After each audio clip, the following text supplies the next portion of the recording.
বঙ্গোপসাগরে বাণিজ্য ও ভ্রমণ সম্প্রসারণের লক্ষ্যে সামুদ্রিক পরিবহন সহযোগিতা চুক্তি সই করেছে বিমস্টেক সদস্য দেশগুলো।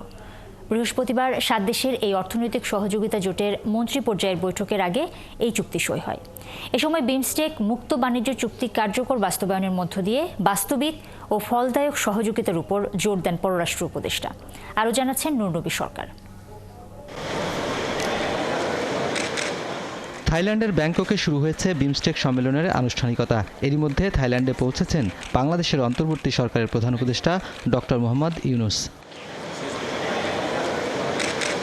এছাড়াও উপস্থিত হয়েছেন ভারতের প্রধানমন্ত্রী নরেন্দ্র মোদী সহ বিমস্টেকের সদস্য দেশের সরকার ও রাষ্ট্রপ্রধানরা।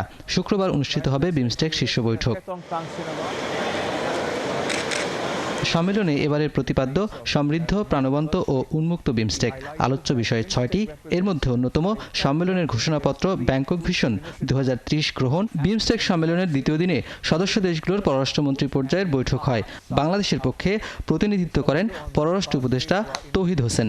এদিন সদস্য দেশগুলোর মধ্যে সামুদ্রিক সহযোগিতা চুক্তি সই হয়েছে বলে নিশ্চিত করেছে বিমস্টেক কর্তৃপক্ষ। এ সময় পররাষ্ট্র উপদেষ্টা বিমস্টেক অঞ্চলে মুক্ত বাণিজ্য চুক্তি ও ফলাফলমুখী বিমস্টেকের উপর গুরুত্ব আরোপ করেন। পরে পররাষ্ট্র মন্ত্রণালয় এক বিবৃতিতে এই তথ্য জানিয়েছে। শুক্রবার ভারতের প্রধানমন্ত্রী নরেন্দ্র মোদী ও বাংলাদেশের অন্তর্বর্তী সরকারের প্রধান উপদেষ্টা ডক্টর মোহাম্মদ ইউনুসের মধ্যে দ্বিপাক্ষিক একটি বৈঠক অনুষ্ঠিত হওয়ার কথা রয়েছে। শুক্রবার শেষ হবে 6ষ্ঠ বিমস্টেক সম্মেলন। জোটের পরবর্তী চেয়ারম্যান হিসেবে দায়িত্ব নেবে বাংলাদেশ। থাইল্যান্ডের কাছ থেকে এই দায়িত্ব নেবেন অন্তর্বর্তী সরকারের প্রধান উপদেষ্টা অধ্যাপক ইউনুস। এদিন সম্মেলনের আনুষ্ঠানিকতা শেষে ঢাকার উদ্দেশ্যে ব্যাংকক ছাড়বেন প্রধান উপদেষ্টা সহ সফর সঙ্গীরা। নূরনবী সরকার, 71, ঢাকা।